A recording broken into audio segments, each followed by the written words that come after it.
Hello, hello, hello. How are we all doing? I'm doing pretty damn good. How are you? I'm doing good as well.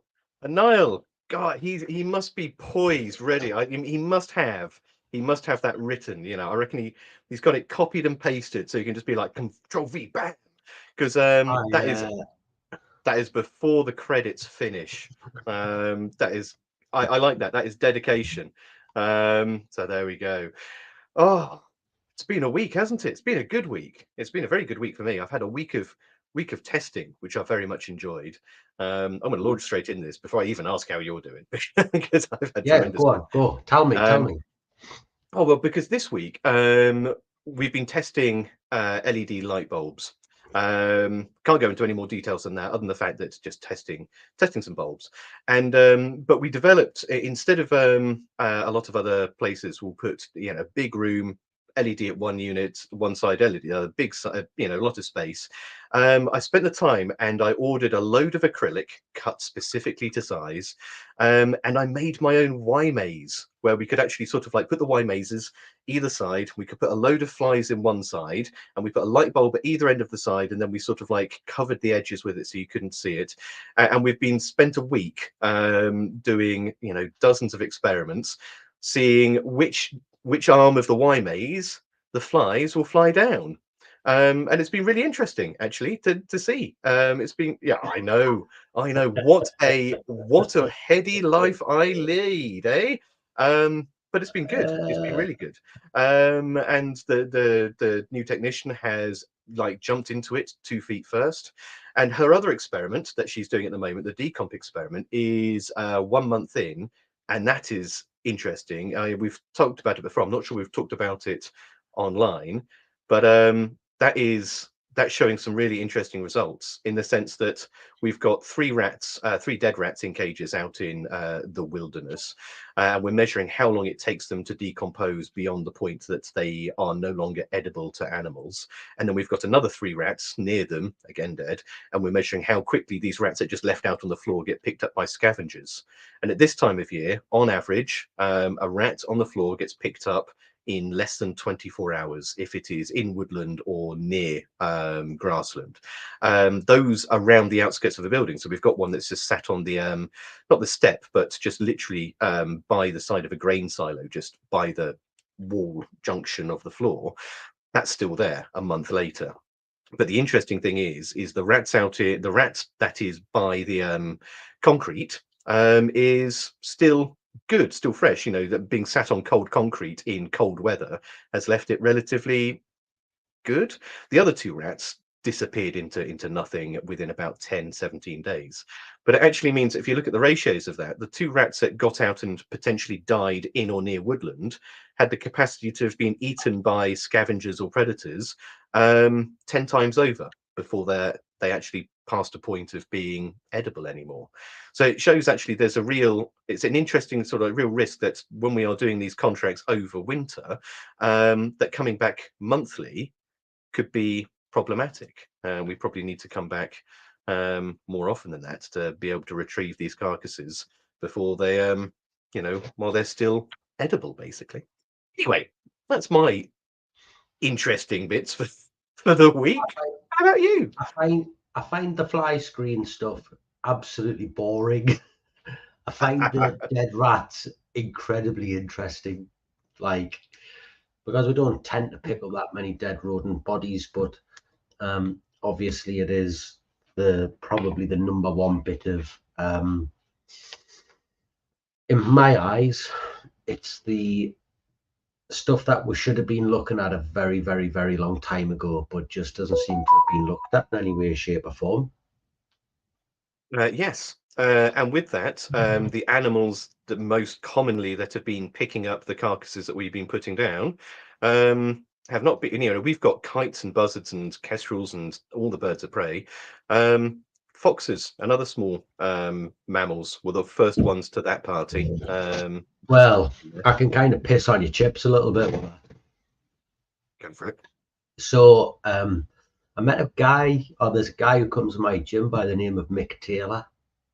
I kept it quiet for a bit because I was hoping that he was going to come round.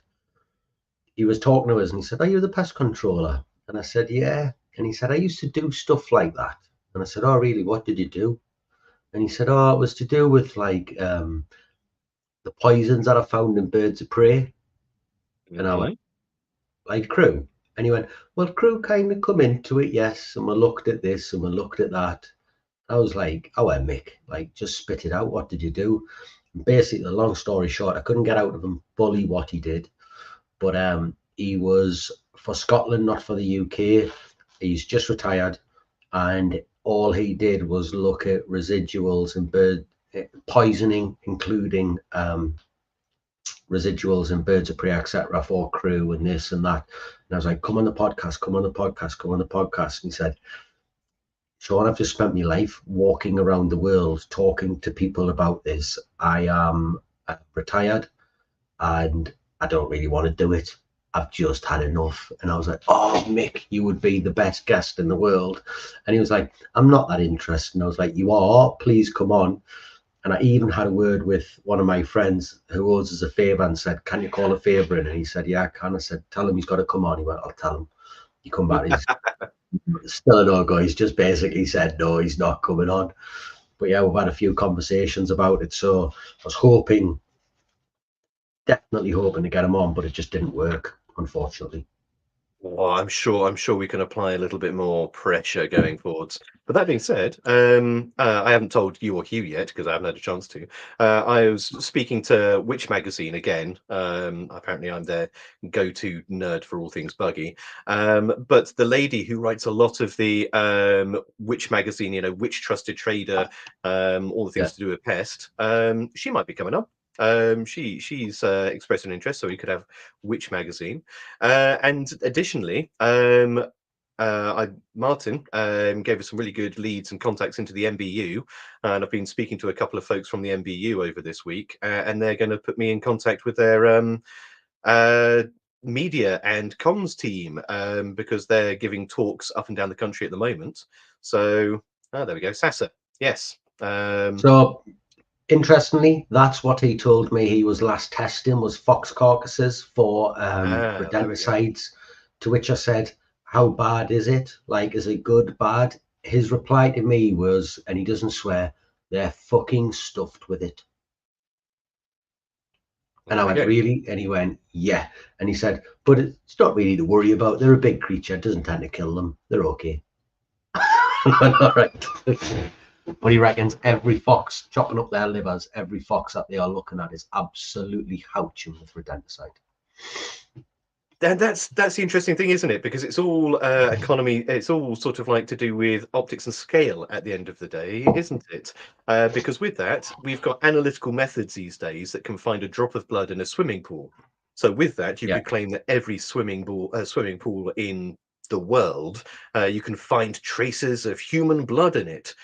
But of course you can, because you've got an analytical method that can find a single drop in a swimming pool.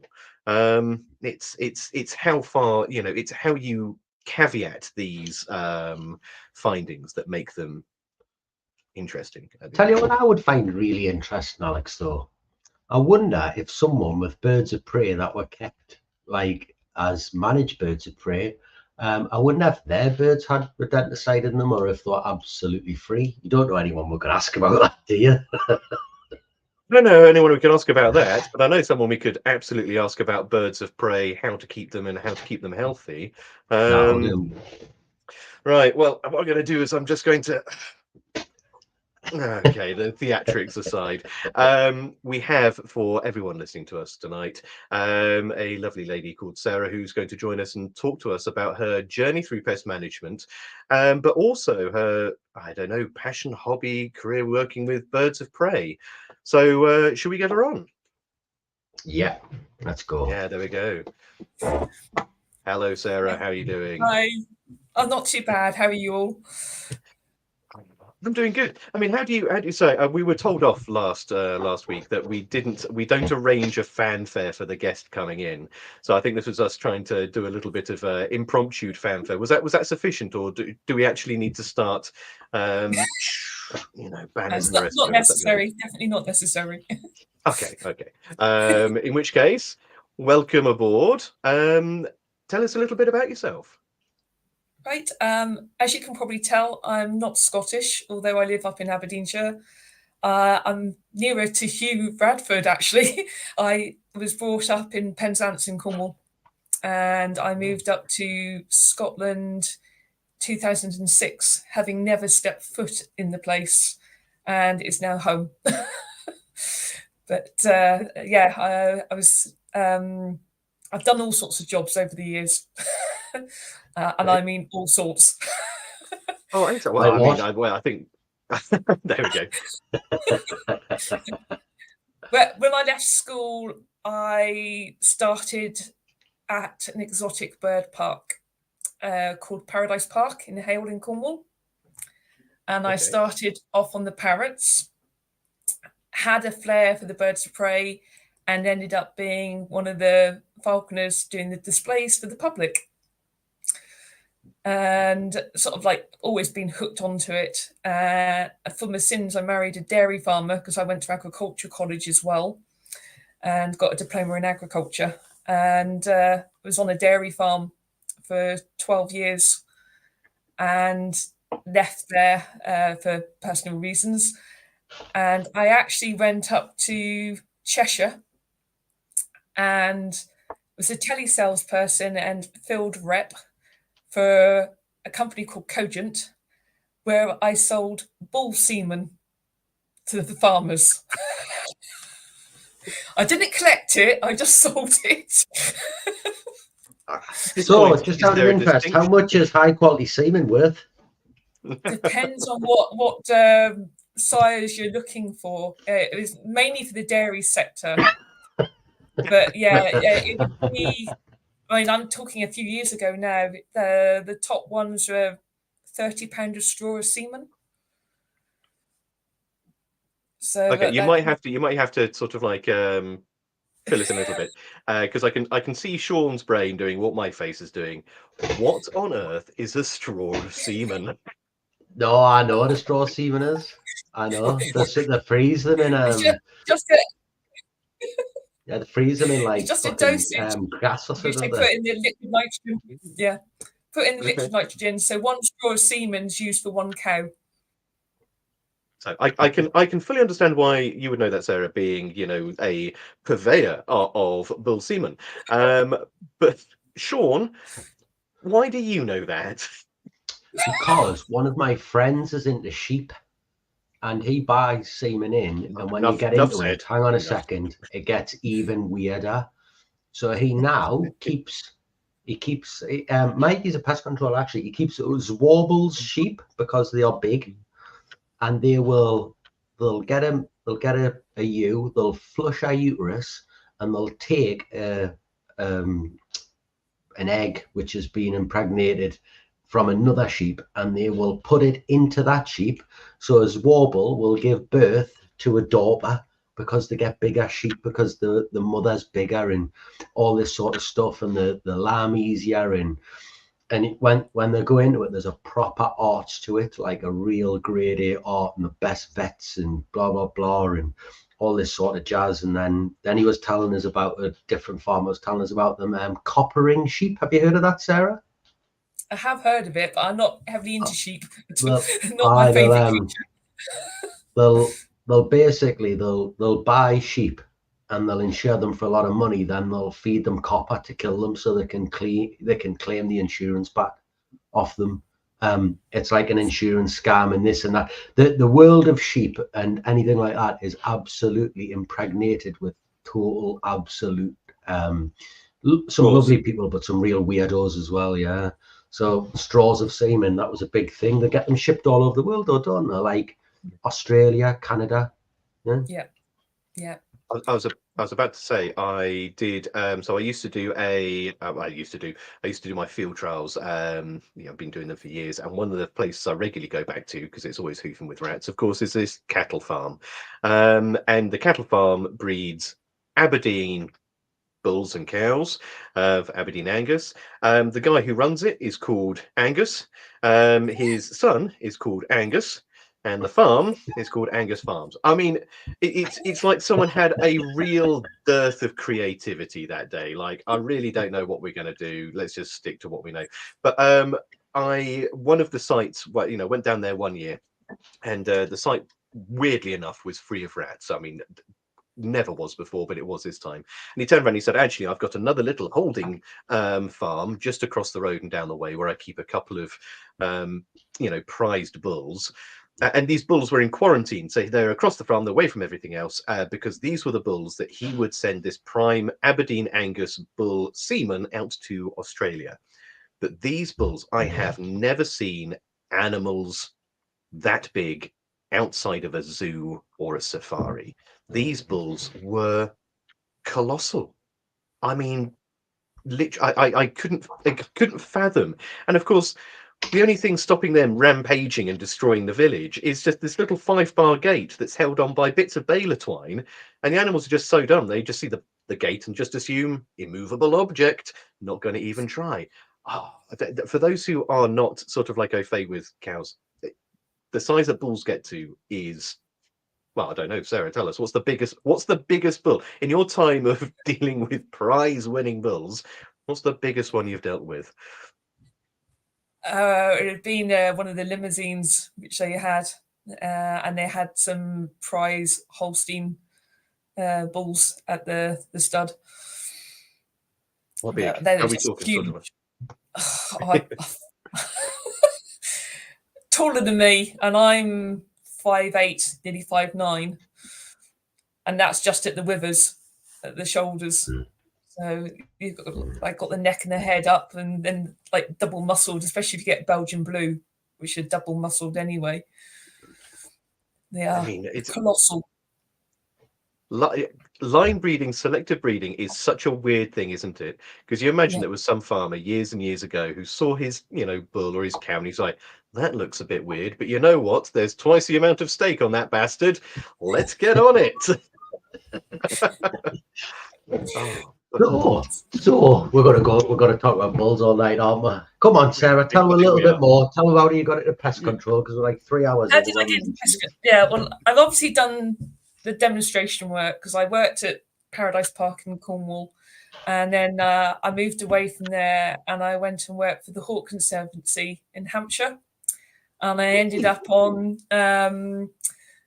Peter de Savry's estate, Littlecote Manor, just outside Hungerford, where I had to sorry. Okay. I don't mean to interrupt you, but we have to go back to the Hawk Conservancy. When did you work there? Was it anywhere between 2015 to 2020? No, a lot earlier than that. 1989. Oh, okay. Because Showing my age when I was at Church Farm, because we had all of the rats at Church Farm, we had hundreds of rats, and as you imagine, hundreds of rats make hundreds of babies, so we had to cull them every so often. But when we culled them, we weren't taking out 3s and 4s and 5s, we were culling 50, 60, 70 to go. And you'd imagine 50, 60, 70 rats are, what are you going to do with that? That's like 30 kilos worth of rat meat. And we finally actually, the Hawk Conservancy was just down the road from us. So what we ended up doing is we put them all into bin bags and we'd drive them down to the Hawk Conservancy, and they loved it. They're like, yeah, here you go, here's 70 rats, that will last us a week. So it's a shame that overlap didn't occur, because that would have been the weirdest bit of serendipity going. But yeah, sorry. Please continue. I just got excited. So I ended up being part of a contract with another chap, and we provided falconry displays at Littlecote Manor for the public, and it was a period costume, so it's one of the hottest summers going, and I had like woolen breeks on and the blouse, and the thunderflies would come out all the time. So I had bleached hair back then, and it used to look black at the end of the day with all the thunderflies. But that only lasted a little while. And then I went back down to Cornwall, got married and everything, and then moved up to Scotland for work after I'd been working in Cheshire with the bull seamen. And I went directly to work at a landfill site to keep the gulls off the rubbish. Okay. And it was 12 hours on, so it was like from 7 o'clock in the morning to 7 o'clock in the evening. and flying these guys, a falcon, hawks, at the gulls, basically. It's more of a deterrent, but I had my goshawk back then as well, Kira, and I used to go up behind the mounds of rubbish and slip her directly at the gulls. The gulls would go up and she would grab them by the belly and pull them down. So it was literally you had a little, surface to air missile. You would just climb up behind a little pile of rubbish, hawk in a tube on your shoulder, and then just launch it like a railgun at the. Oh, that's amazing. I mean, just very quickly, you kind of seem to skipped a step here, which is you've gone from being destroyed at a Renaissance flare to, when did you start keeping the birds of prey? Have you always done that as fun, or was it something that you kept on doing after the Hawk Conservancy? I mean, did you just steal a load of them? Did you think, right, that's it, severance pay, just gonna, duffel coat full of birds of prey and walking out the door like nobody can see you? When did you start keeping them personally? Personally, I started keeping them in 95. I got my first bird, which belonged to me, and that was a male red-tailed hawk. So it looks like a buzzard, but it's got like the coppery tail. Hermes. So I brought him to hunt. The idea was to hunt rabbits with him, and I sold him because we didn't really bond. He liked to land on my head, which wasn't very pleasant. It's quite a big bird. So he used to fly around 2 pounds in weight, so bag of sugar. And then I went and got myself a sparrowhawk as a chick. So I did a thing they call imprinting, so you hand rear it. So I've gone from something which weighed 2 pounds down to something which weighed 8 ounces. So, and she was to fly at partridges. So I used to fly her at partridges to kill. But unfortunately, she got a thing called bumblefoot, which is an infection in the foot, and it's like a really solid abscess. So if you normally get a cut yourself, you normally have pus, which is normally liquid. With bumblefoot, it goes like a hard cheese matter, and you normally cut it out, operate, course of antibiotics, and good husbandry and cleaning and good perching, and it normally clears. But unfortunately, it didn't happen with Briar, my sparrowhawk, and I actually ended up having to put her down, put her to sleep. Oh. So that, which was a shame. And then I went for the big guns. I went for a goshawk after that, and I went for a parent-reared one. So the first goshawk was called Kira, and I like the goshawks because they can basically take anything you chuck their way. They're known as a cook's hawk, so for that very reason. Like if you want, if you want rabbit tonight, you throw the goshawk at rabbit. If you want hare, if you want partridge, if you want small child, you just whatever you throw it at the goshawk. My 8-year-old does annoy us at times. Like, is it possible asking for a friend? It's not advisable. Right. So just while you're talking of birds, you must have been to the trade shows, and it's Pest Tech every year has a display of different birds there, and there's one there, and I think it's the Egyptian eagle, or it's something like it's a species of eagle. It's huge that they have it there every year, and there's a little sign at the bottom that says this is a jungle eagle, and it's got short wings and a huge body, and it flies through the jungles with these stubby little wings like a jet fighter plucking monkeys out of trees. And the great thing about this bird is it comes every year, is it just stares at you, and it stares at you with these eyes that says, I could have you. If I wasn't tied to this perch right now, I would literally have my tiny little, danger tootsies wrapped around the top of your noggin, and I'll be making for the rafters. They're terrifying. I love birds of prey, fascinate me, but at the same time, they are just phenomenally effective at what they do, isn't it? So, what was the biggest thing a goshawk can take? Probably mountain hare, brown hare, and it would have to be a female hawk, because in all birds of prey, the female's larger than the male by about a third of the size. So I've got a male goshawk now. He's weighing £1.10, and the female goshawks I've had in the past is just shy of £3. So there's quite a bit of difference in their weight.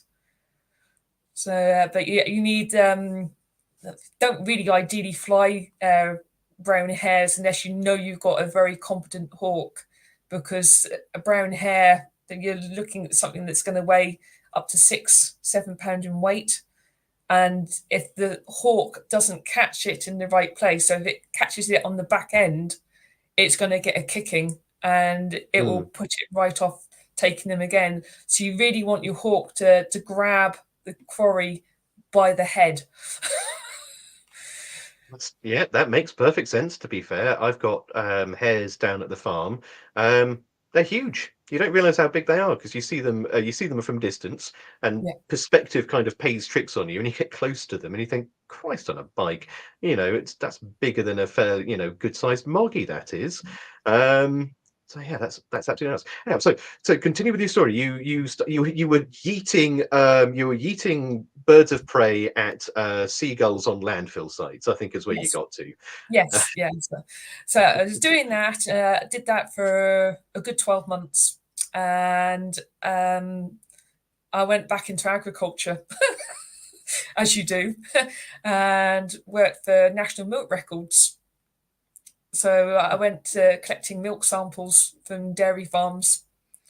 That sort of didn't go too well. Plus, I moved from outside Edinburgh up to Aberdeenshire, and most of the big dairy farms were down in the borders, so it was a lot of travelling. So it just wasn't going to happen. So with that, I ended up being a postie. I told you I've done all sorts over the years. So I was a postie in Bankery for 6 months. I was then headhunted back into the agricultural line, and I went into procurement, and I worked at the slaughterhouse where I used to produce all the reports, the meat grading reports to the sheep and the cattle for the farmers, and send off what they were going to get paid. All right, so you were the one that had all of the power there. You were the one that sort of like had the little red rubber stamp that said, we are going to be.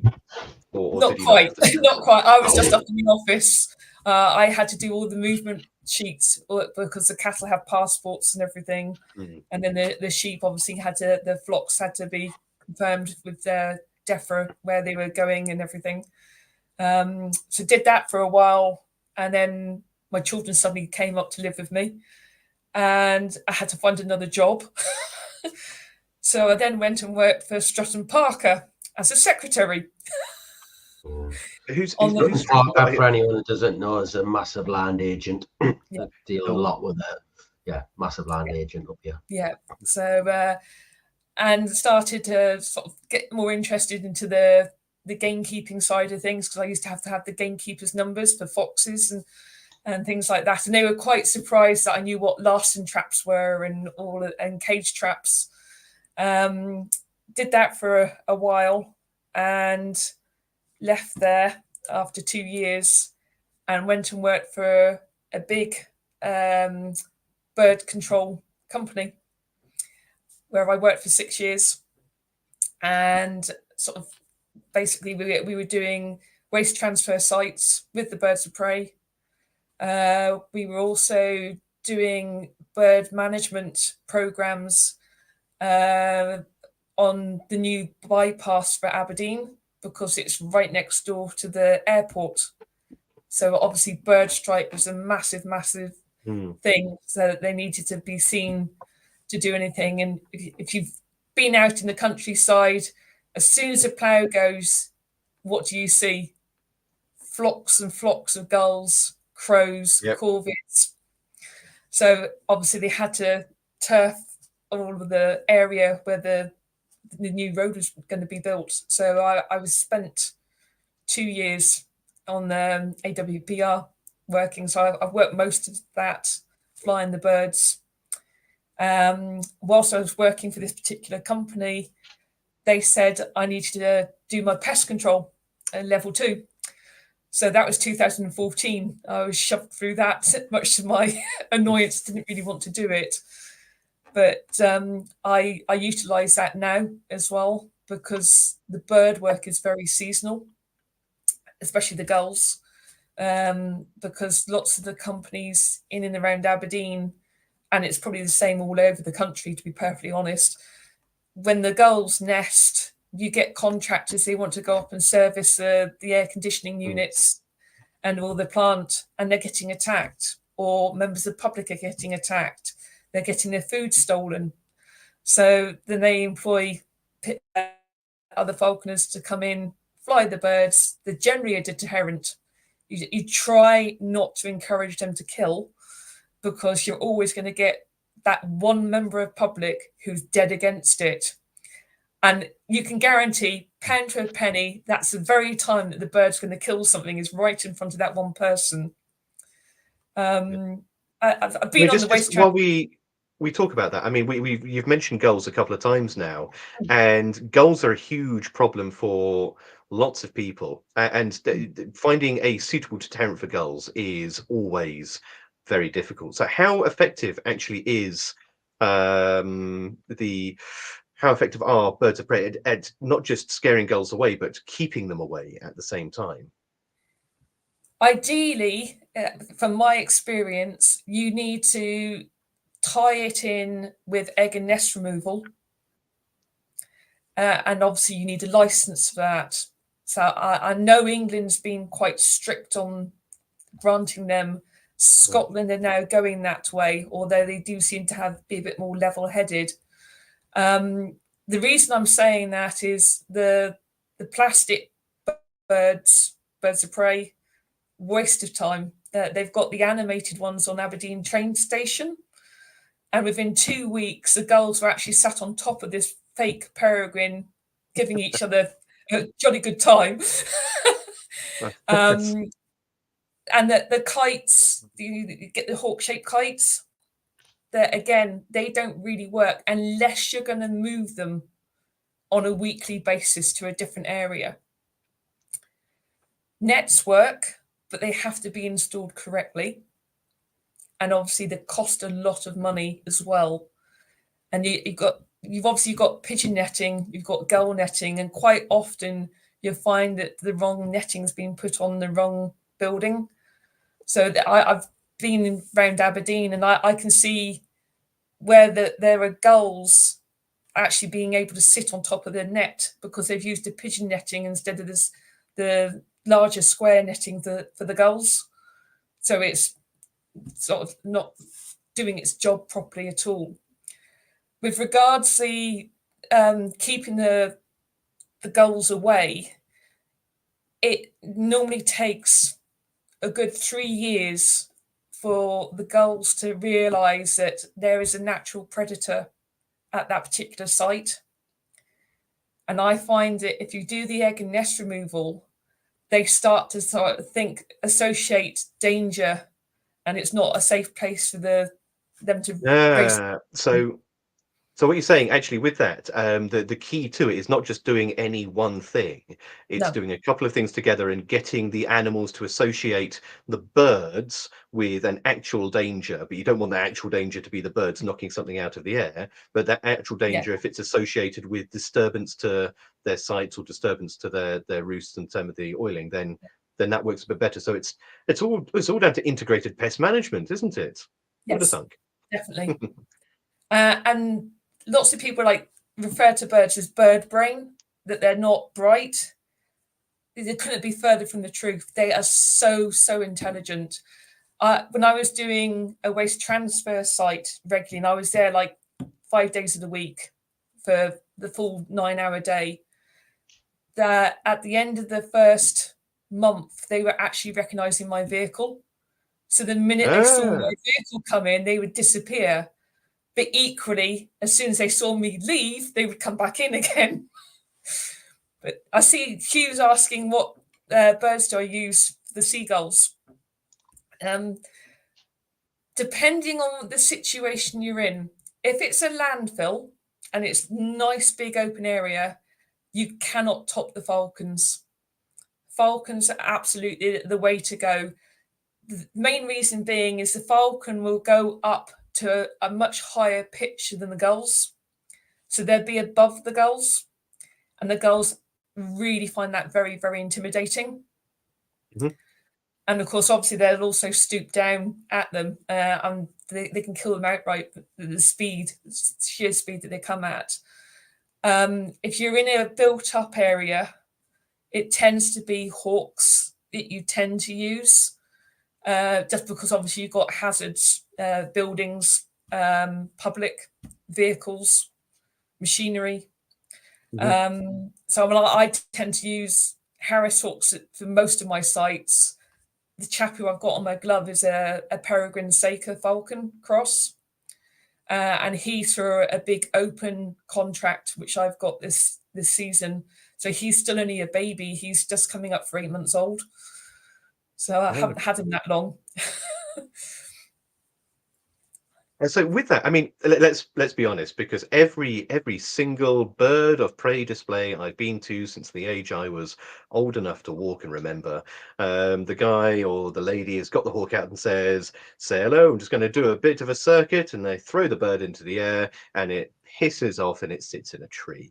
I mean, how often, honestly, how often do you lose the birds? How much time do you spend, walking around in circles trying to coax a hawk off the side of a ledge? Does it happen often? Is it a big part of your day? Do you have to factor that in between jobs? It depends on how well you know your bird, and what manning you've done, which is basically what I'm doing with this fella on my glove. So it's called manning, where you're actually sort of socializing it, getting it accustomed to noise and other things. I don't fly any of my birds of prey without telemetry. So he hasn't got one on just now, but they normally have a radio telemetry tag on, or even GPS now. So it will give out a signal, or you can see roughly where it is. So you can literally watch on your phone as it flies into the distance. Oh, look at that. There he goes. I normally fly with a bell on as well. So you've got an audible means of tracking the bird. So, but does that help the bell? Does that actually help the deterrent? Because of course, does it help? The seagulls associate. You say that they associate with the sight of you and your van and the birds. But if you've got a bird of prey that's jingling like Santa's sleigh as it comes tearing towards them, what happens if you start leaving bells? Just a thought, But if you just walk up there with a little bell and tinkle it over a loudspeaker, they were going to be like, right, Gary's back again and he's going to fuck us up. Yeah. You probably have to do it quite often. So if you're doing like a waste transfer site or a landfill where you're the only falconer there for 6 months of the year or whatever, they probably would associate the sound. It's a bit like the dog and the saliva, isn't it? With the bell. So, good old Pavlov. Yeah. So, but going back to your, do I spend a lot of my time tracking the bird? Hand on heart, no, I don't. What I've been doing falconry now 30-something years, and what have I lost? I've physically lost 2 birds. Did you retrieve them? As in physically lost them. They've gone, and one was my goshawk, and she just joined the wild. Yeah, she returned to the wild. As soon as she saw me, she was like, "Nah, 2 fingers salute, I'm off. I can catch my own gear, don't need you." And another one, unfortunately, was through work. It was a work bird that flew off. We tried to track it, and we were getting a signal. Me and my colleague went round. The SSPCA being contacted, they'd seen it, and the signal just went just like that. So I'm pretty sure she got wiped out by a truck. Well, I shouldn't laugh, but that just the way you went like that, I thought, oh, I probably got hit by a truck, and then you're like, it got hit by a truck. I was like, oh, I feel like a terrible person now. But saying that, know, one of my colleagues, another lady, she was flying a female harrowhawk, lovely bird, quite built up area near the airport, and she phoned me up and she said, "Oh, such and such is dead," and I said, "What happened?" Oh, she said she was chasing a crow, and the crow went and landed on the railway line. Hawk went down to grab the crow just as the train came. Just a freak accident. Crows are phenomenally intelligent, and I wouldn't put it past me if that one crow was just like, he was the crow that jumped on the metaphorical mortar shell as it landed in the trenches. Like you say, bird brained. People, I think people associate bird brains with pigeons and stuff like that, but there've been so many studies on corvids and parrots and stuff like that. I mean, one of the smartest animals on the planet, aside from things like dolphins and primates, was a bird. It was an African grey parrot called Alex, because all great things are, and it was able to distinguish not just shapes but colors and textures as well.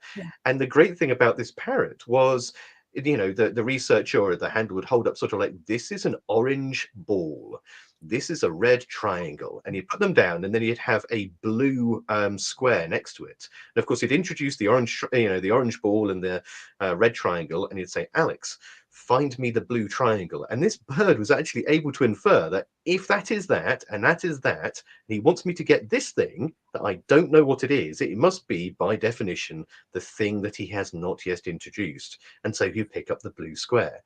And he was able to tell textures and stuff, and it was absolutely amazing. But I think the most tragic thing by far is he this bird was so famous in research circles that it got written up in the Times as an obituary, and basically with that, every night the researcher would turn around and say, "Good night, Alex, I love you," and the bird would say, "Good night, I love you." And so the last words of this bird before it was found, a classic Norwegian parrot sketch in the morning, was "Good night, I love you."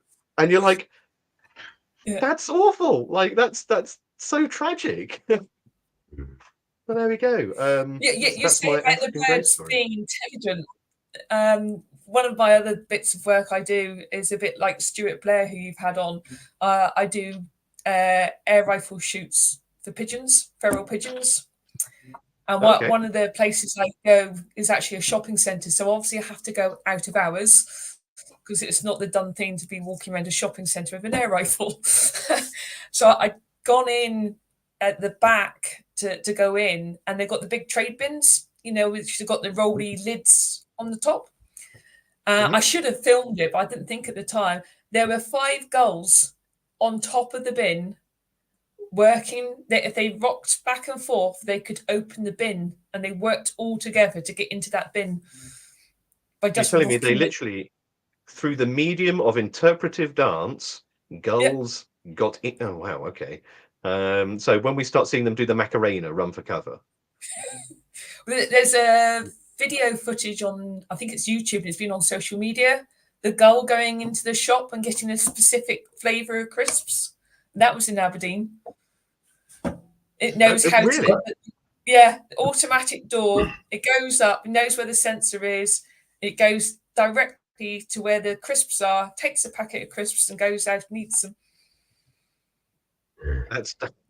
I mean, birds. Okay, people have heard me talk about birds before.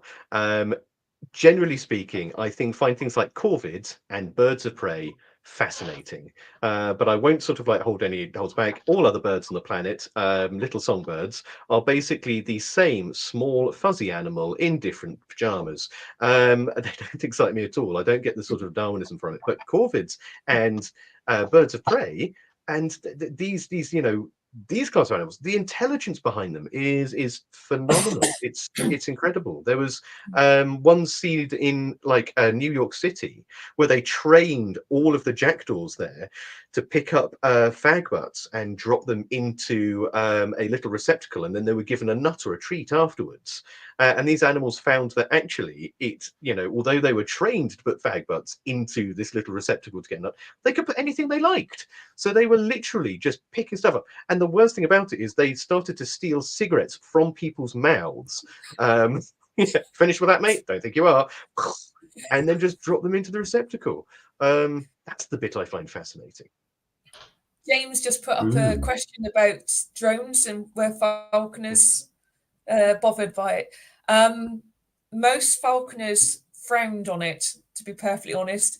Basically for a safety reason for the actual birds, because you've got the rotors spinning around, and if they get their feet or their toes or talons, it would tear them and shred them to pieces. So it was frowned upon by most falconers. I never understood that. I mean, the first time you saw them like hit it, it's like, you kind of have that image of somebody throwing a raw chicken at a helicopter wing, a helicopter blade. You're just like, it's going to macerate it. It's going to be awful. But just thinking out loud there. Go on. Sorry, go on. Go on. What did you say? Some falconers what?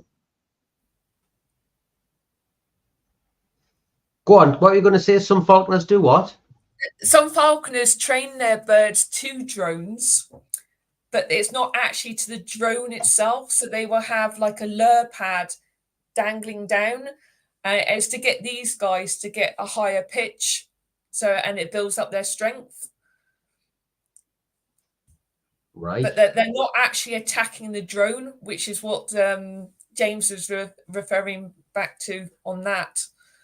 So there are some drones which some falconers do use, just basically to build up your fitness on your bird and to get the pitch and the height by dangling a lure pad.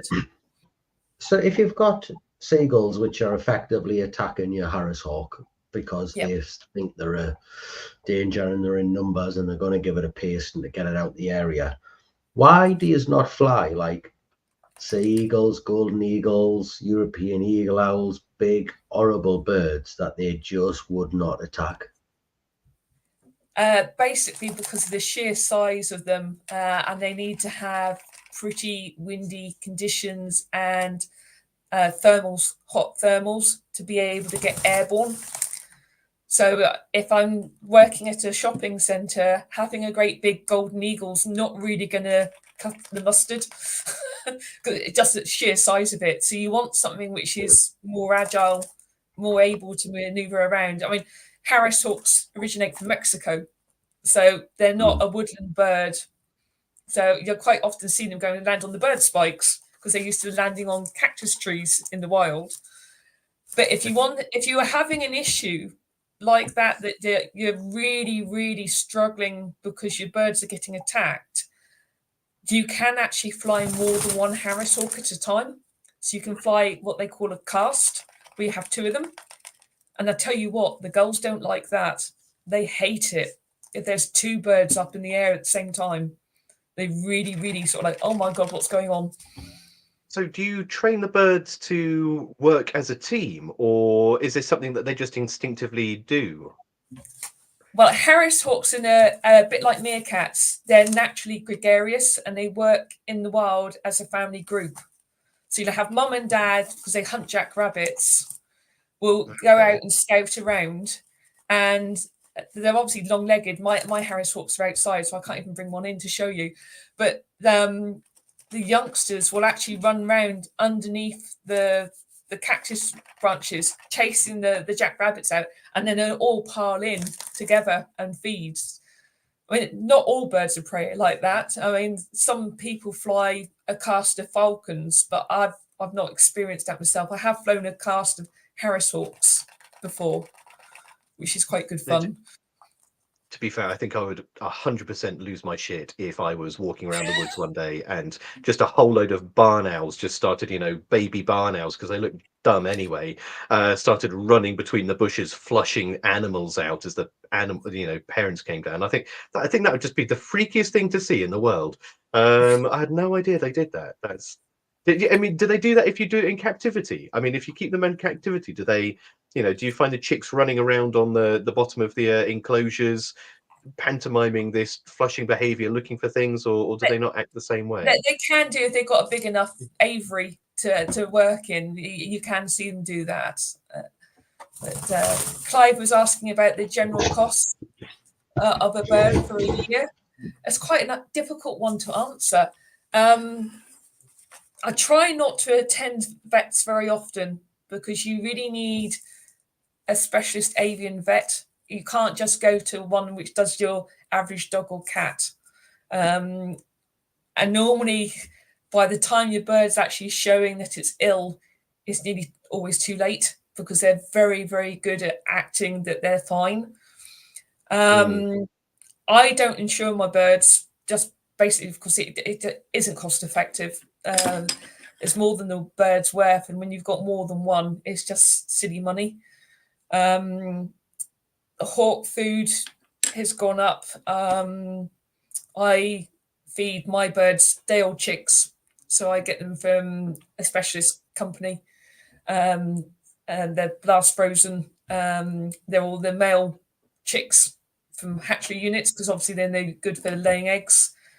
Lab rats, I feed them, which are very good food. Quail, also sort of naturally bred and blast frozen. Quail's quite expensive. You'll get a box of 25, as they call prime quail. You're looking about £30 for that box. It's like a quail a bird. So if you've got 4 birds and you're feeding them quail, it gets seriously expensive. Box of 250 day-old chicks is around £15 a box at the moment. Well, I have to say, I've got a 16 unit 16 birth lab racking for rodents going for sale if anyone wants it. It's taking up space at the moment, and weirdly enough, it's a very difficult thing to sell because people just assume that you are an animal laboratory and they want to come throw things at you. But no, if anyone wants, to buy, keeps birds of prey and wants it, please come buy it from me. That's my shameless plug for the night. I want to get rid of it. Just into the conversation a little bit there, because something I really want to get in. You were talking about licenses, and I know in England it's had a massive change on the way that we deal with seagulls for a number of reasons. Some people are saying it's changing a bit down in Bath, I think it is, and a couple of other places.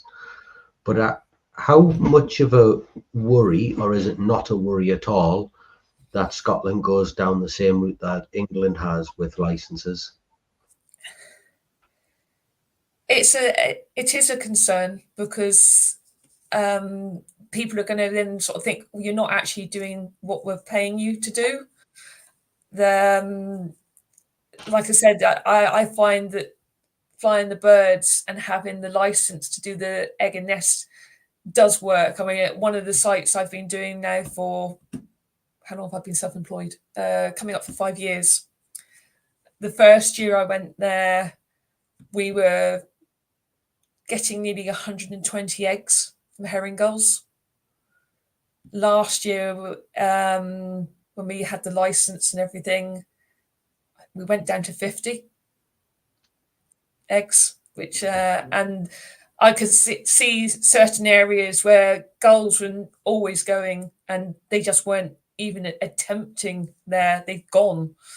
And what people don't realise is that the gulls pair for life. The larger gulls can live up to 40 years of age. Don't tell us this. This is going to make us all like. Okay, sorry. Continue. They pair for life. They live for 40 years. We're all terrible people. Please continue. I think what we need to try and get across is to the general public that gulls don't need to be fed. They don't need our assistance to thrive. We've already given them lovely, fantastic places to nest, lovely flat roofs, lovely installation, habitats, safe and sort of like out of the weather. And with such a wasteful for society. I mean, how much rubbish do you see lying around, and the gulls just like thrive off it.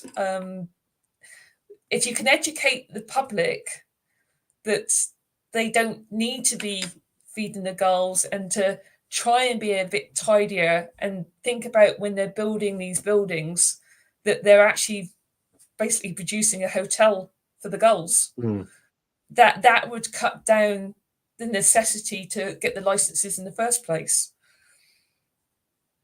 But So then what would that your thoughts leaves be? you with Sorry, hang on a second. That leaves you with a question. Licenses come in. Yeah. How do you adapt, or do we not? Is it something that we're just going to have to? Where do you go?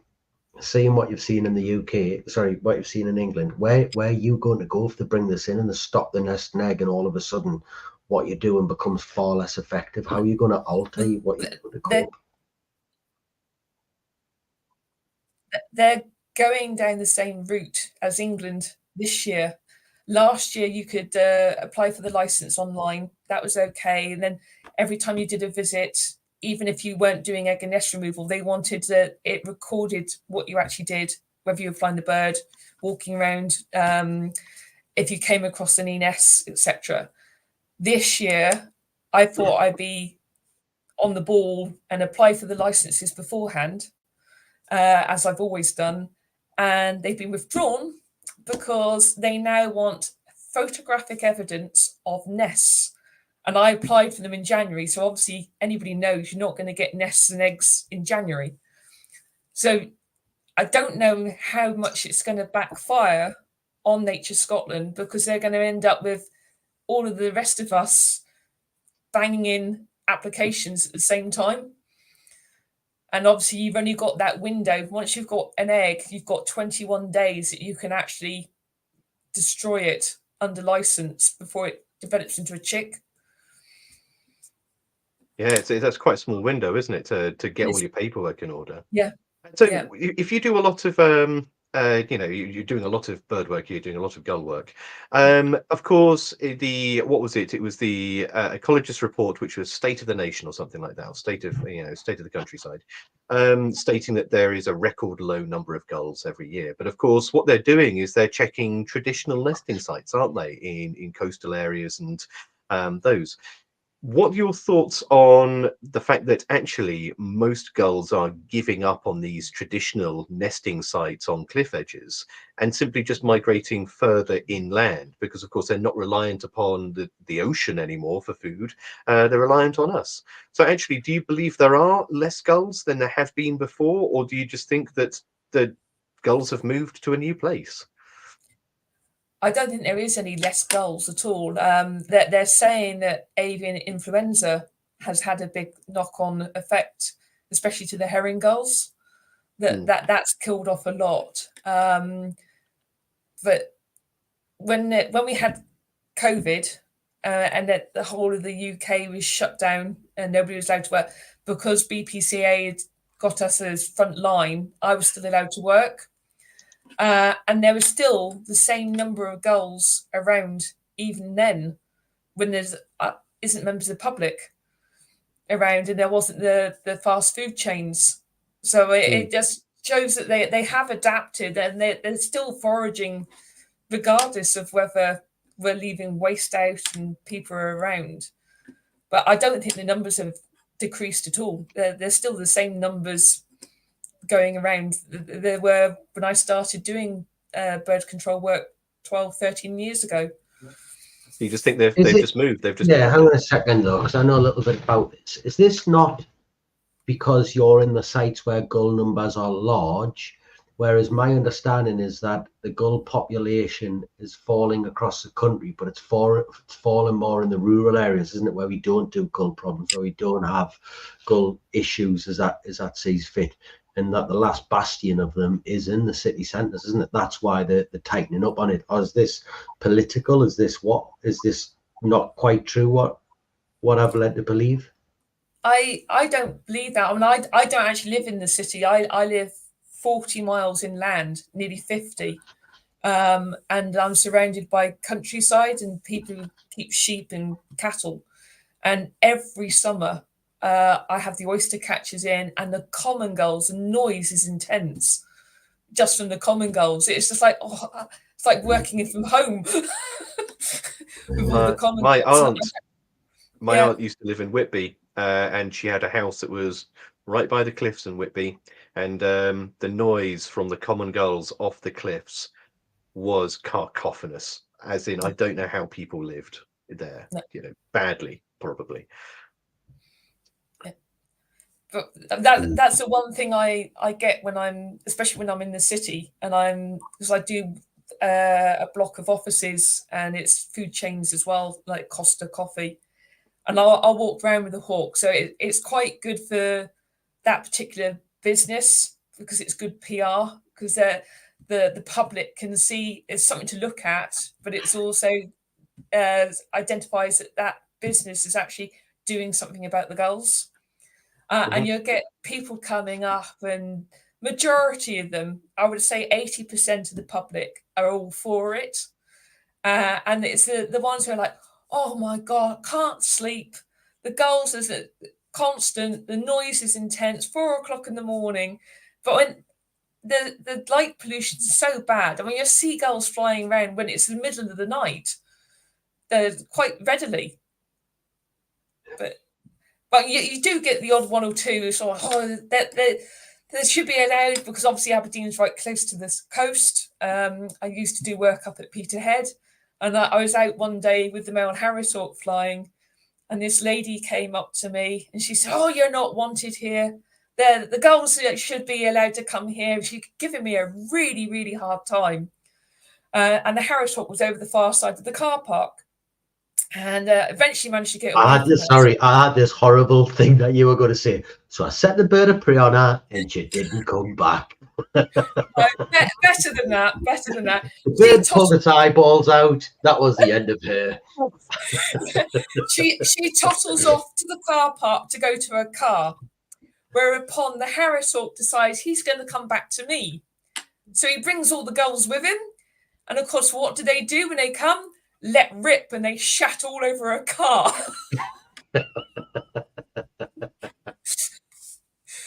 Well, at some places consider that lucky. I think it was very lucky for you, let's be honest. That was perfect.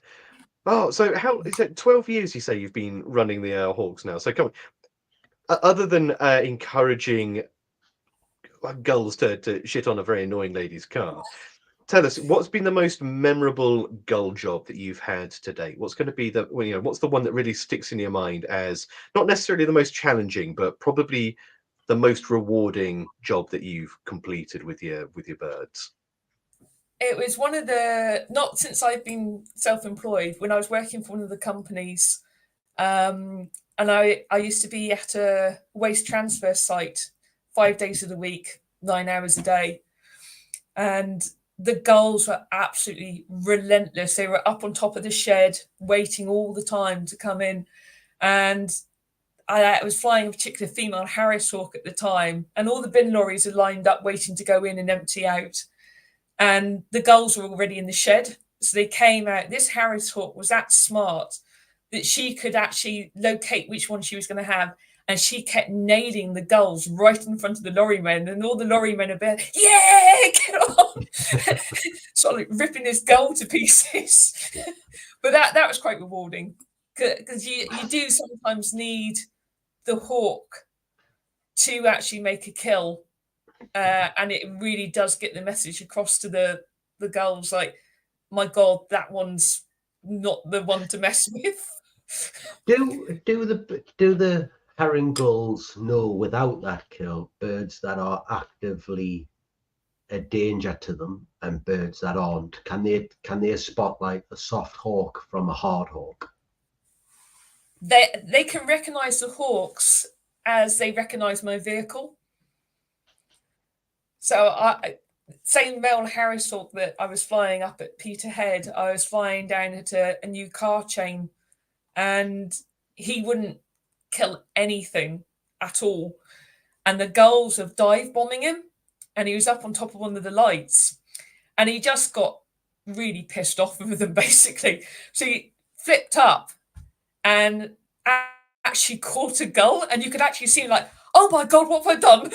Trying to get rid of it. But the gulls didn't bother him after that.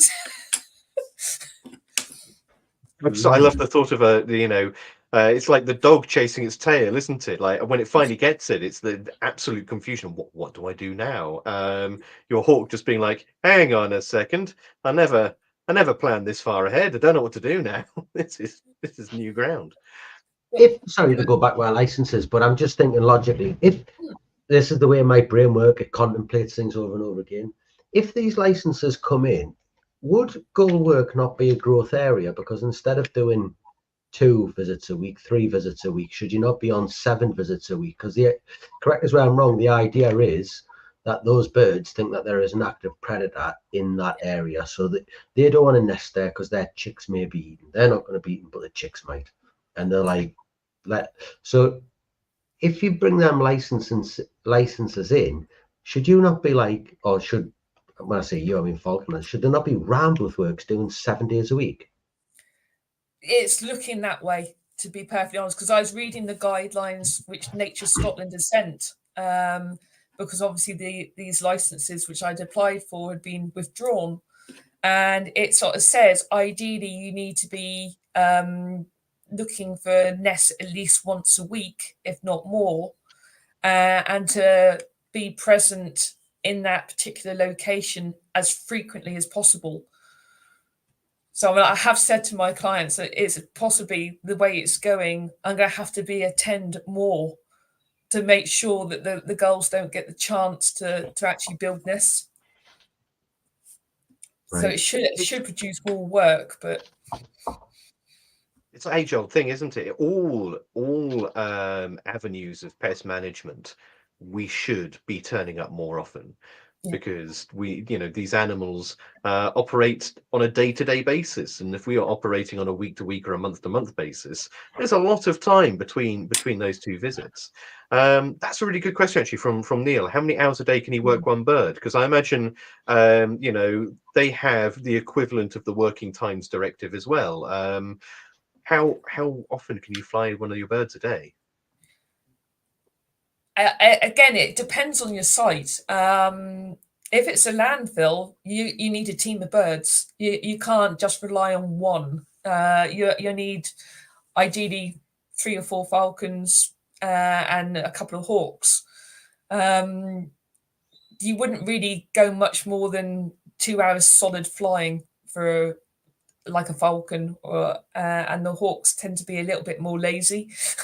They tend to land quite a bit and rest. But I mean, they've got the same energy levels that a human has. I mean, they need to rest as well. So you would need more than one. You can't just rely on one bird all the time. Plus, you need something else should something happen to your main hawk. It cuts its wing or toe or something, or it's sick.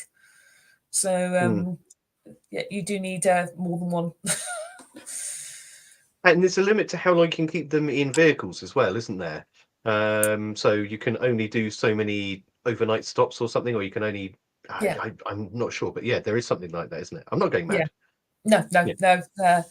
You don't want them being cooped up, because when I transport mine, they're in blacked out boxes which are well ventilated, so they've got a perch in there, and it keeps them calm, which is why this fella's got his hat on, or hood as it's known. It keeps them calm.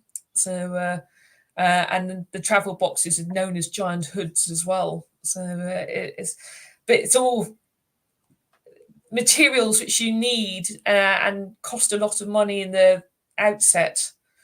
But once you've got them, they're normally good for as long as you've got the birds. What's it going to cost you to get set up with a couple of birds and enough to get you going? Depending on what type of birds you want. This fella, he's a male, so he's smaller, and he's a peregrine cross-acre falcon, and I paid £400 for him last summer. Your big Gia falcons, you're talking silly money. If it's just a pure Gia, or so many 8s of a Gia, because they're the largest falcon you can get in the world. So they've obviously got more power. When you say silly money, what are you talking about for a pure Gia then? You're talking full zeros after a 3 or a 4. 3-4 grand, right? Okay. Yeah. And do you really want to be using something that valuable to fly at vermin? Yeah, the reason why I ask is I've got a lad who was desperate to get into it. Desperate. I thought he would grow out of it, but he's still, God bless him, you know, he's pretty determined. So we've mentioned it before, it's something we're going to look at. So I've been taking notes as we go along here. And I'm just trying to work out what the cost is going to be to us before we've even put like a bird on the floor, if that makes sense, because it's quite clearly going to be a case of one hawk isn't going to do it, is it? So No. he's going to need a couple of probably trained birds to start him off and all that sort of jazz. So we're looking at several grand, aren't we? I'm looking at 5-6 grand to get going on it. And then you need the telemetry as well, and that's not cheap. So we're looking at, I bet this is going to swallow 10 grand, isn't it? Yeah, you're not going to have much change out of 10 grand. Okay. Neil Bond was asking about Harris Hawk. Neil Bond was asking about the price of a Harris Hawk. They seem to have gone back up again in price. Female Harris Hawk, my main one, Saffron, I bought her, what's she now, 8? She was a Billy bargain. I bought her for £200, but she's vocal, which is why she's outside. You're looking at probably at least £300 for a male, possibly £500 for a female, and it might even be more. They've gone up silly money. But when I first got into falconry back in late 80s, Harris Hawks are fairly new to falconry, and you were looking at £1,000 for a bird back then for a Harris Hawk. So, and now nearly everybody's got one. The thing is, we're not just talking, that we're talking cost. What's the cost of keeping a bird? And instantly, our minds gravitate towards financial cost. But a couple of friends of mine also keep birds of prey. I went and delivered some talks at a company the other day that do birds of prey. And actually, when speaking to them in my naivete about the whole subject, the amount of time that it takes is not just a case of you leave a bird in a large aviary and when you need it, you take it out. No, there's a huge time commitment, isn't there, to looking after this? And that's not just the flying them around as well. I'm led to believe that because they don't eat whole prey diets, you need to chip off the end of their beak, otherwise it ends up sort of like curling over. You need to keep their toes in check, otherwise, again, same thing happens. You need to make sure that their feathers are all pristine. There's a huge amount that goes into looking after the bird when it's not flying, let alone when it is flying. So yeah, how much of your day, when you finish work, at whenever o'clock, how much of your then day is taken on by putting the birds to bed, so to speak, and getting them all sorted out? You're probably looking at a good 45 minutes per bird. Okay. To get them all sorted out and make sure that they're comfortable, they're clean, because obviously most of the sites are waste transfer sites or heavily polluted areas. So you want to make sure you normally do your risk assessments and method statements for yourself. You've also got to think about your bird. So power lines are deadly, especially with the transformer boxes. The number of falconers who've lost a bird has got electrocuted. Wow. Glass windows. The male Harris Hawk again, bless him, it's always into trouble. But there was one building, it's the BP headquarters in Aberdeen, and it's got all these glass fins on the side. There's some of them had solid glass and some were open. And he flew round one side thinking it was open and went wallop at the top floor and then dropped down to the floor. And I thought, oh God, he's a goner. And he sort of like woke up, shook his head and just say, oh, who put that there? You've got to think about the bird as well. You can't just think about, oh, well, it's muddy there or there's a trip hazard there. You've got to think about the bird and what might be a threat to them as well. It's No, but it's so much to think about. it's this old adage in it, and we've had dogs, and it's something that often isn't spoken about, and I'm glad you brought it up. But it's that saying, isn't it? If you've got livestock, you've got dead stock. Right? There's no getting around it. There is no getting around it. There is that factor to it. They have to go to work. They have to get the work done. But there is a risk that has to be managed, isn't there? You know, and you can't remove that risk. No. You can try and reduce it, but yeah. Right. So, I mean, we're coming up to the 115, and coming into the home straight on this. And there's one thing, I mean, that we need to talk about, because I said we don't need to talk about, but I'll bring it up, and you can tell me to go piss off if you really like. But when we were doing the original podcast and we asked people who you want on, one of the things we were, more and more, people asking for again and again and again, was more, of course, female representation on the podcasts and on the industry. And I'm gonna go there.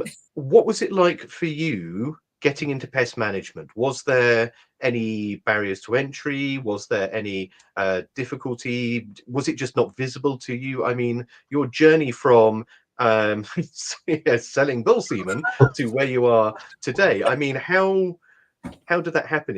When you talk about it, I was about to say it sounds like a logical chain of events. It actually sounds like a series of unfortunate events. But it kind of got there in the end. But did you feel as though this was an industry that was not for you, or as soon as you got here, this was, the only place that you ever wanted to be? It just took a long time to find it. It took a long time to find it. I haven't had any sort of issues being female in any of the jobs I've done, and nearly all of the jobs have been very male dominated. It's quite difficult to sort of answer that, because, like I said, I haven't really experienced any, oh, well, she's female, she can't possibly do that. You say as you yeet a hawk at them for saying something derogatory. Yeah, that's probably it. There's loads of blokes walking around with no eyes. Go on, Kes, get them. One of the contracts I used to do for this company was actually flying the birds at one of the prisons. One of the prisons, directed at the prison. Yeah, one of the prisons. It's up at Peterhead, so it's Grampian Young Offenders Institute. Obviously, that was a risk in itself. She got razor wire all the way around, and of course, that's the one bloody place the birds always want to go. But it was a particularly hot, sunny day, and it was a female prison officer, and she's got 3 prisoners, and they were like tall, medium, and the little short guy. No tops on because it's a hot, sunny day. And no offense to the people in the Midlands, but they were from the Midland area. They got that sort of tone in their voices. And they were giving me this, and the little guy was really, really sort of big and hard and all this, and etc., etc. And the Harris Hawk wasn't very keen on men, and he was tethered to the glove, and he just lunged himself forward with his wings open and squawked. And this little guy could not run any faster. He pegged it right down the bottom of the exercise yard. And the female prison officer was pissing herself laughing. And the other 2 was not so big and hard now, is he? But no, you do get some sort of really funny occasions. Like, oh, is it a kestrel? And it's like a Harris Hawk, like 5 times the size of a kestrel. But, just quickly on the women thing, do you think that there isn't as many, there isn't 50-50 women because they don't have the opportunities, or there is barriers to entry, or is it simply because we have the right amount of women in terms of the ones who want to do it are doing it? I think it's possibly the latter. It's the right numbers. Depending on what age you are, I think there's some young people who come out of education, young girls, and they sort of do feel a bit inferior to the men. The sort of men sort of do give them a bit of a hard time. But then you get some who, I'm not tolerating that, I'm just as good as a guy. I mean, you only need to look at the Lionesses, the football team. Absolutely. And I'm not into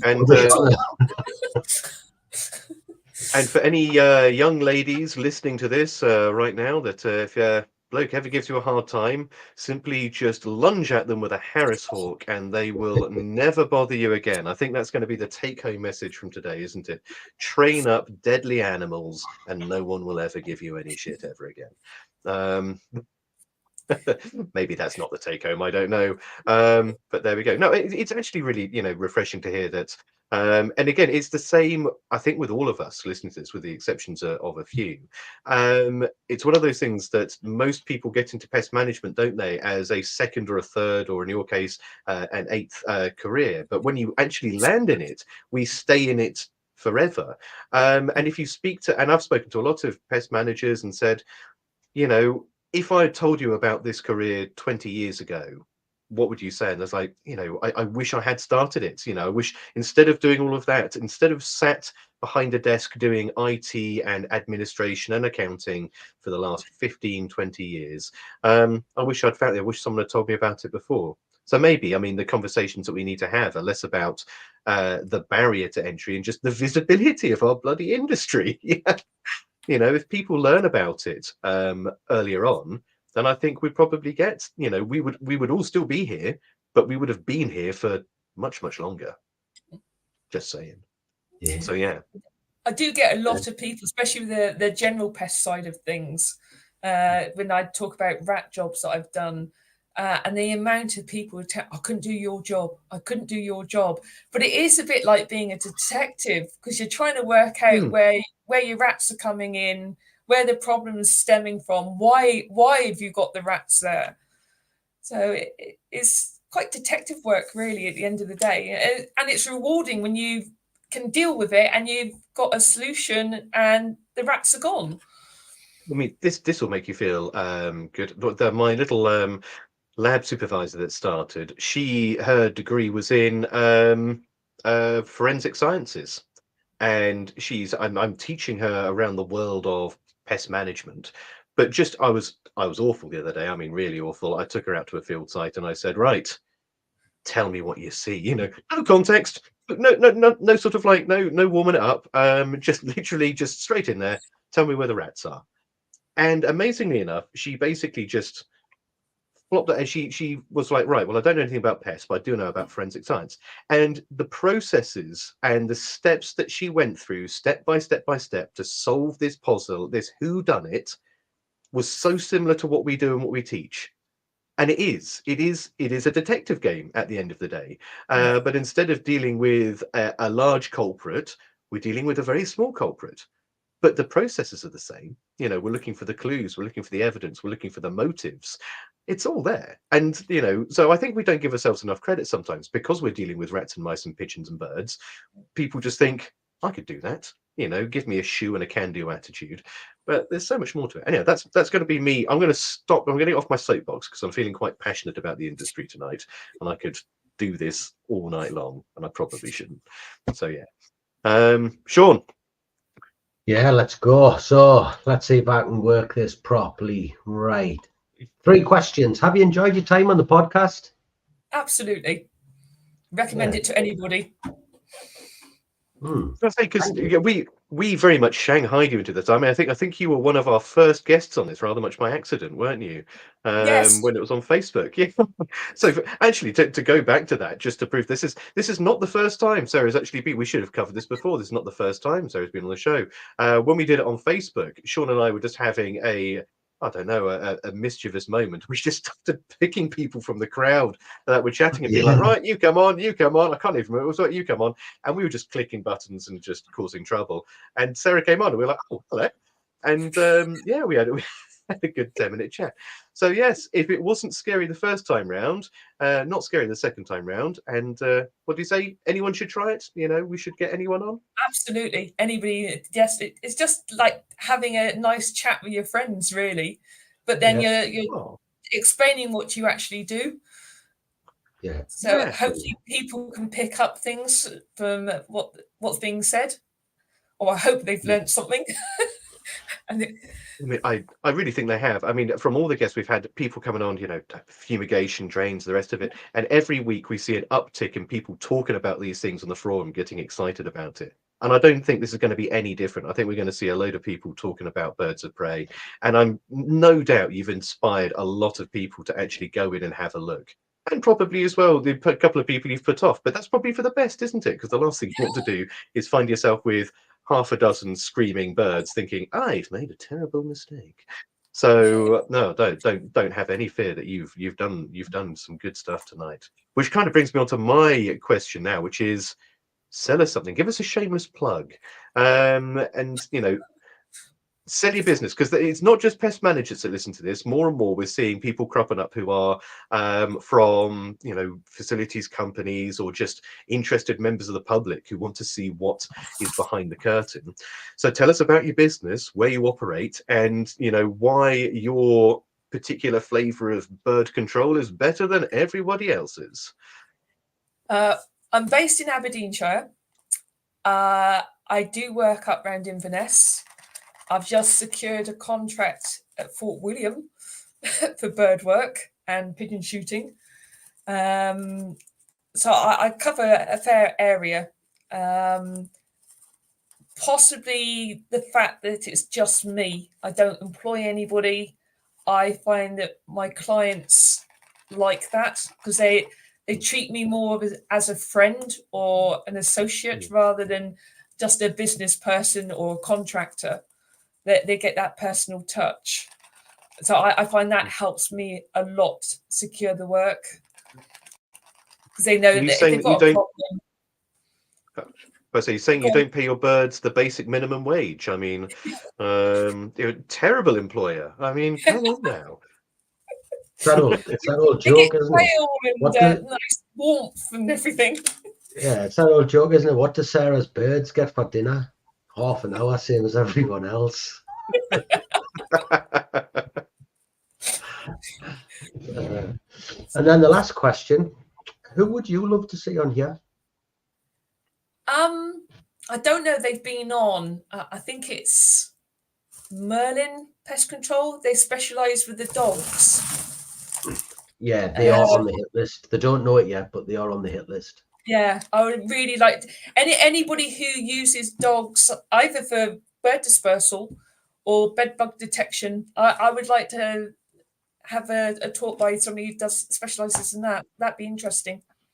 I can tell you a story. So I deliver a bit of training, as people know. I do some training, I do some talking, and I was doing some for the BPCA last year. And there was a young lady from Merlin on this talk, and I'm going to tell the story because it makes me laugh. And if she ever listens to this, she will probably murder me. But one of the things I was doing to try and get everyone engaged, it was midway through the week. We were talking about insects. You can imagine, it's after lunch, hard going. So I thought, right, I'll get out all of my little ID cards, about 30, 35 of them, and I'll put them in a big ring on the floor, and I'll get all of the people to stand in the middle. And there was probably about 17, 18 people on this course, so all stand in the middle. So I was right, here's the game. I'm going to call out like a genus, or I'm going to call out a group of animals. I'm going to call something out, and you'll have to run and stand behind one of these cards. But here's the catch, there's not enough cards. So if you're not stood by one at the end of the timer, you're out. And of course, we play the game, and every time the numbers get smaller and smaller and smaller, until it is this lass from Merlin, who is quite petite, with this other guy from another company, and his name escapes me, and I'm so sorry, and he was quite large, tall, broad. And I was like, right, go and stand behind the bed bug, of which there was only one card with a bed bug off. So they stood there pirouetting on the spot, looking around, and they both spot it at the same time, and they both run for it.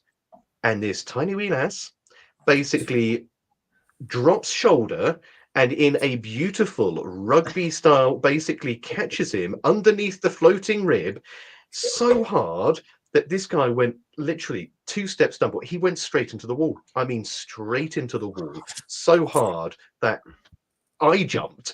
And I was watching it, and then she just, without apologizing, without breaking stride, stood behind the little placard of the bed bug and looked at me and went, have I won? Yes. She could have been stood behind a picture of a bloody pigeon. I would have been like, yes, you've won. Like, no remorse, no shits given, like no quarter. She was in it to win it.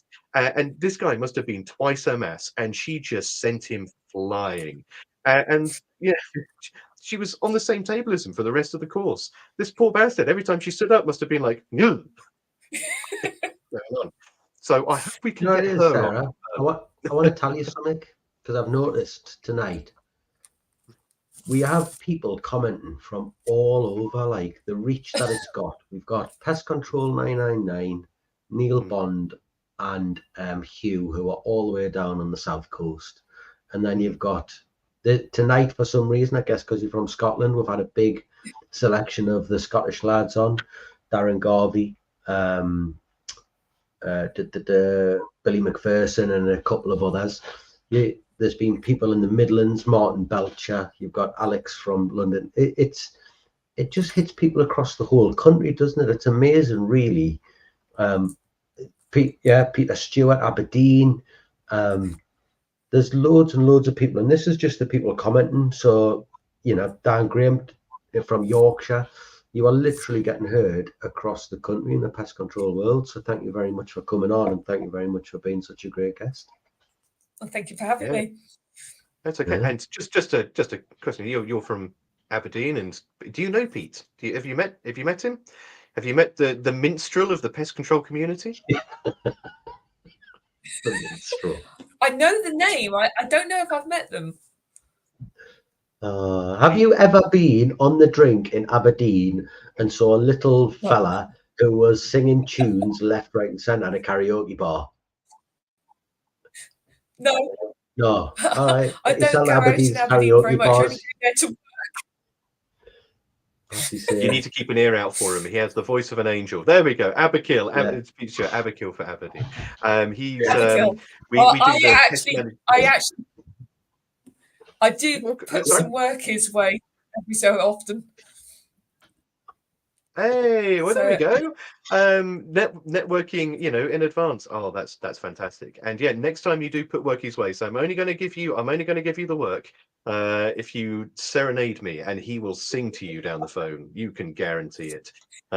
He's got a beautiful voice. There we go. He's a Louis Walsh lookalike. That's it. Exactly it, actually.